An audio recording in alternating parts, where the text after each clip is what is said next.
আবারও চলে এসেছি সুস্মিতার গায়ে হলুদের পর্ব নিয়ে। এবার গায়ে হলুদের সাজ ওর কমপ্লিট হয়ে গেছে। যেমনটা বলেছিলাম যে সাজ আর হেয়ার একই থাকবে, শুধু শাড়িটা পরানো হয়েছে আর ওই মালাটা, গাঁদার ফুলের মালাটা লাগানো হয়েছে।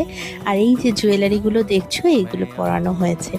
তো এই বেশে ওকে কি সুন্দরই না লাগছে বলো তো, মিষ্টি একটা পুতুল লাগছে। এখানে হচ্ছে ওর গায়ে হলুদের অনুষ্ঠান, সবাই ঘিরে ধরে একেবারে গায়ে হলুদ হচ্ছে আর সবাই ফুল ছুটছে। তো ফুলগুলো, গাঁদা ফুলগুলো মানে এত সতেজ আর হলুদ রংটা এত ভালো লাগে, খুব ভালো লাগছিল। আর সব থেকে বড় কথা, হলুদ ফুলটা কেন ইউজ করা হয়েছে বলো তো?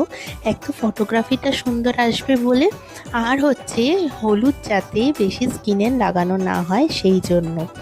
হলুদ লাগালে অনেক সময় কি হয়, মেকআপটা পরে অক্সিডাইজ হয়ে যায়, যেহেতু বিয়ের মেকআপটা পরেই আছে ওর, তাই জন্য সেটা অক্সিডাইজ যাতে না হয় সেই জন্য হলুদটা লাগাতে আমরা সবাই বারণ করি।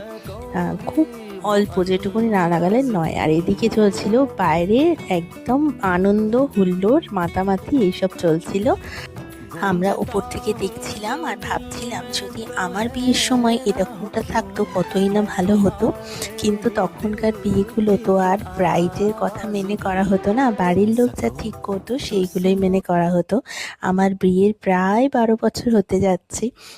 তো অ্যানিভার্সারি আমার আসতেই গেল, তাই ভাবছিলাম দাঁড়িয়ে দাঁড়িয়ে। চলো, ভিডিওটা এইটুকুনি ছিল।